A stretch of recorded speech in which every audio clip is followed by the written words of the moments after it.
Bismillahirrahmanirrahim. Bismillahirrahmanirrahim. Assalamualaikum warahmatullahi wabarakatuh. Alhamdulillah wassalatu wassalamu ala Rasulillah sayyidina wa maulana Muhammad ibni Abdillah wa la haula wa la quwata illa billah amma ba'du. Hadirin jamaah salat subuh yang dimuliakan Allah Subhanahu wa taala. Tiada henti-hentinya kita selalu memanjatkan puji syukur kehadirat Allah Subhanahu wa taala yang dengan limpahan rahmat karunia hidayahnya kepada kita sekalian hingga kita bisa melaksanakan sholat subuh berjamaah walaupun cuaca hari ini subuh ini dalam keadaan gerimis sehingga boleh jadi menyebabkan teman-teman kita, ikhwah kita sekalian tidak bisa bersama kita di kesempatan kali ini. Salawat dan salam kepada Rasulullah mudah-mudahan selalu tersampaikan kepada junjungan kita Nabi Allah Muhammad sallallahu alaihi wasallam, berkat perjuangannya, pengorbanannya, mujahadahnya Islam sampai kepada kita sekalian. Majelis yang dirahmati Allah Subhanahu wa taala, insyaallah kita berada di tahun baru Islam yang baru beberapa hari kita masuki 1443 Hijriah. Walaupun tidak ada tuntunan untuk memperingatinya, tapi setidaknya ini menjadi momen baik kita untuk menjadikan kembali menguatkan hati-hati kita agar momen yang baik ini untuk kita jadikan start awal untuk kita memulihkan power, memulihkan tenaga untuk kita kembali berazam dengan kesungguhan hati menuju ke arah yang lebih baik daripada hari kemarin, dan mudah-mudahan itu yang menjadi niatan hati kita melakukan perubahan perbaikan ke depan jauh lebih baik daripada hari ini. Iwafillah yang dirahmati Allah Subhanahu wa taala, apa yang dimaksud dengan hijrah? Secara etimologi bahwa hijrah itu lawan dari kata wasal atau bersambung. Maksud hijrah di sini adalah berpisahnya seseorang, entah dia berpisah dengan badan, dengan lisan, atau dengan hati. Asal hijrah ini di sini bermakna meninggalkan, yaitu meninggalkan berbicara atau meninggalkan perbuatan, tidak berbicara pada orang lain, itu bermakna hajar. Sedangkan kalau kita membahas hijrah, ada dua hal yang dimaksud dengan hijrah. Yang pertama hijrah hissi, yaitu berpindah dari tempat yang satu ke tempat yang lain, dari negeri kafir ke negeri Islam, atau berpindah dari negeri yang banyak sekali fitnahnya ke negeri yang tidak banyak fitnah. Ini adalah hijrah yang disyariatkan sebagaimana yang diperintahkan oleh Allah kepada Nabiullah Muhammad SAW dari kota Mekah menuju kota Madinah. Hijrah maknawi yaitu dengan hati, berpindah dari maksiat menuju kepada perbuatan yang kita menjadi taat kepada Allah Subhanahu wa taala. Inilah sesungguhnya hijrah maknawi yang kita coba untuk menguatkan hati kita agar hijrah maknawi ini benar-benar dapat kita lakukan. Yang harus kita sadari bahwa tujuan penciptaan manusia ini wa ma khalaqtul jinna wal insa illa liya'budun, dan ini sudah sangat familiar di kita, sudah sangat dekat ayat ini dengan kita. Wa ma khalaqtul jinna wal insa illa liya'budun, kata Allah, dan aku tidak menciptakan jin dan manusia melainkan supaya mereka beribadah kepada aku. Jadi ketundukan, kepatuhan manusia, ya kita, untuk selalu beribadah kepada Allah, itulah tujuan penciptaan manusia ke permukaan bumi ini. Jadi Allah itu tidak menciptakan kita sia-sia. Pasti ada suatu perintah dan larangan yang mesti kita jalankan dan mesti kita jauhi. Kata Allah dalam Quran surat Al-Mu'minun ayat 115, apa hasibutum annama khalaqnakum abasa wa annakum ilaina la turja'un.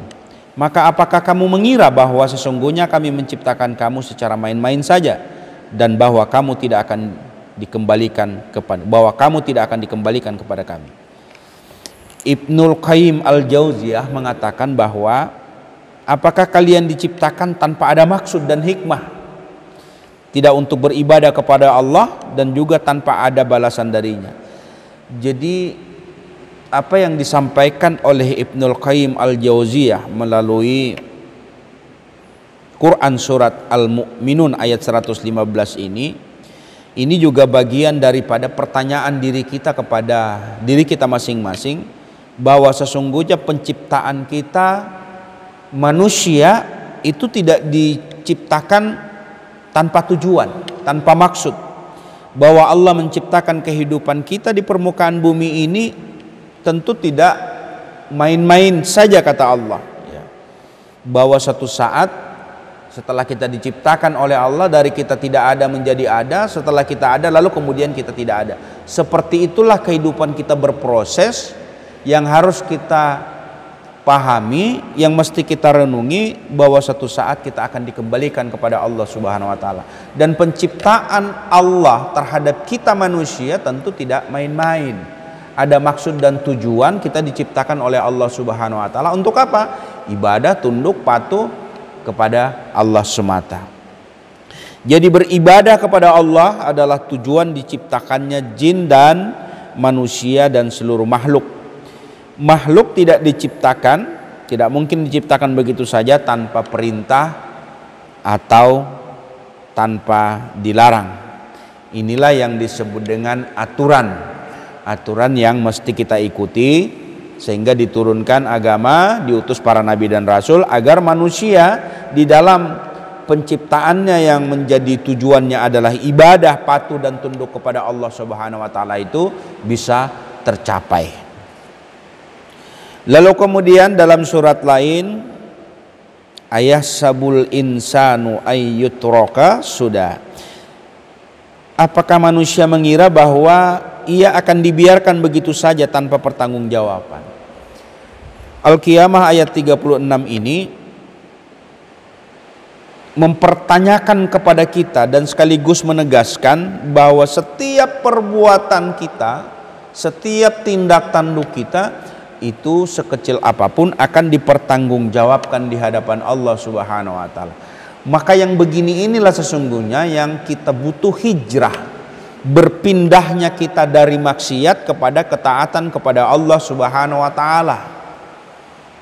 Ya, kita bersyukur boleh jadi 30, 20 atau mungkin di masa-masa lalu kita yang masih dalam kondisi tidak beriman kepada Allah Subhanahu wa taala, atau mungkin kita sudah beriman tapi tidak maksimal, ya, tidak maksimal, sehingga kadangkala kita melalaikan sholat, melalaikan perintah-perintah Allah, khususnya sholatlah yang kalau kita rasakan di masa-masa kita tidak memahami ajaran Islam ini, ya sholat menjadi sesuatu yang tidak begitu penting. Coba kita perhatikan, begitu kita kumpul-kumpul dengan teman, sahabat, bahkan mungkin keluarga, di tengah kesibukan kita lihat kalau misalnya ada acara atau ada momen-momen ngumpul itu, coba perhatikan. Sedikit saja yang peduli. Ya akhir-akhir ini alhamdulillah perkembangan sangat pesat, sangat maju. Kesadaran orang terhadap Tuhannya, terhadap kewajibannya itu sudah mulai terasa. Ya. Itu pun coba kita perhatikan. Kalau misalnya kita jalan ke tepian saja, maghrib itu, ya kita tidak bersangka buruk. Tapi pada saat masuk maghrib, banyaknya orang yang santai. Walaupun mungkin ada ya orang yang menyelipkan waktu untuk juga tetap sholat maghrib. Tapi dari sekian banyak itu siapa yang menjamin gitu? Kalau dalam kondisi yang mepet, waktu maghrib, nyantai duduk, ya Allah alam. Tapi yang jelas itulah kenyataannya. Atau mungkin dalam acara-acara tertentu, kalau orang-orang yang taat, orang-orang yang mengerti maksud dan tujuan penciptaannya sebagai manusia untuk ibadah, begitu masuk waktu sholat dia akan bergegas bersiap-siap untuk melaksanakan sholat. Tapi tidak sedikit, kebanyakan juga orang tidak mau tahu. Oh ini waktu sibuk, oh ini waktu kerja dan sebagainya. Tentu ini yang tidak diharapkan. Sehingganya Imam Syafi'i mengatakan, apakah mereka diciptakan tanpa diperintah dan dilarang? Bahkan ulama lainnya mengatakan, apakah mereka diciptakan tanpa ada balasan dan siksaan? Nah inilah yang disebut dengan keadilan Allah, bahwa setiap tindak tanduk perbuatan yang kita lakukan, yang baik akan dibalas dengan pahala, yang buruk akan diberi ganjaran dengan dosa. Maka pahala dan dosa itu ada sudah konsekuensinya. Inilah yang menjadikan kita untuk berhati-hati agar kita di dalam mentaati apa yang menjadi perintah-perintah Allah, lalu kita berupaya untuk meninggalkan segala larangan-larangannya. Itulah yang menjadi harapan-harapan kita. Majelis yang dirahmati Allah Subhanahu wa taala, manusia menjadi manusia ideal itu memang sulit, ya. Untuk merealisasikannya itu tentu tidak gampang ya. Manusia ideal itu tentunya dia bisa merealisasikan tujuan penciptaan di atas, bagaimana keyakinan kita diciptakan ke permukaan bumi ini untuk tunduk, patuh, ibadah, taat kepada Allah Subhanahu wa taala. Tapi untuk merealisasikannya tentu tidak mudah ya. Baik itu perintah maupun larangan, dalam hal ini adalah hubungan Allah dengan kita atau manusia dengan Allah, atau justru bagaimana kita merawat keduanya, hablum minallah, hablum minannas. Nah kriteria seperti ini, inilah yang kita kehendaki ya. Itu apa yang disebut dengan manusia yang saleh. Oleh Ibnu Hajar dalam dalam Fathul Barinya, orang yang menjalankan kewajiban terhadap Allah dan kewajiban terhadap sama hamba Allah, kedudukan saleh pun bertingkat-tingkat. Jadi ternyata setelah kita menjaga hubungan baik dengan Allah, menjaga hubungan dengan sama manusia, itu pun juga tingkatan-tingkatannya ada.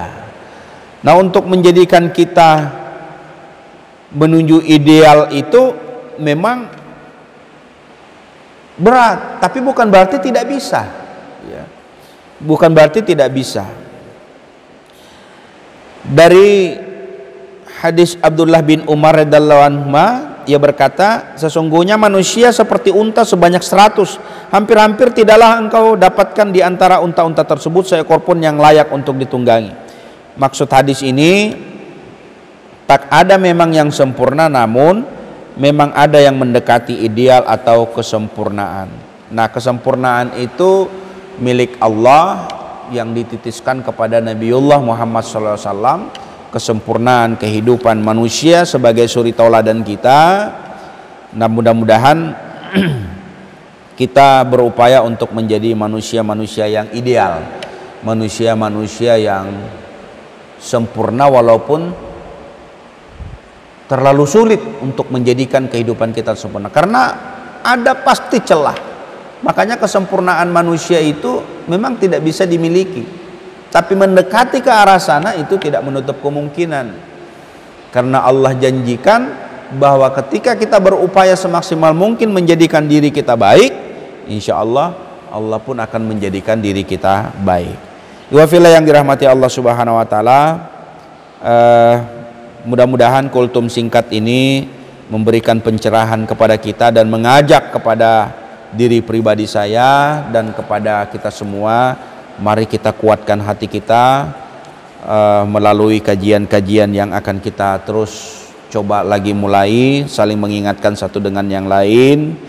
Tidak ada yang pintar, tidak ada yang melebihi satu sama lain, tetapi saling mengingatkan, watawasau bil haq watawasau bis sabr, supaya kekosongan hati kita di masa-masa pandemi seperti ini semakin dekat dengan Allah Subhanahu wa taala. Saya kira itu yang dapat saya sampaikan dalam kesempatan singkat ini, mudah-mudahan ada manfaatnya. Mari kita tutup dengan doa kafaratul majelis. Subhanakallahumma wa bihamdika asyhadu an la ilaha illa anta astaghfiruka wa atubu ilaik. Assalamualaikum warahmatullahi wabarakatuh.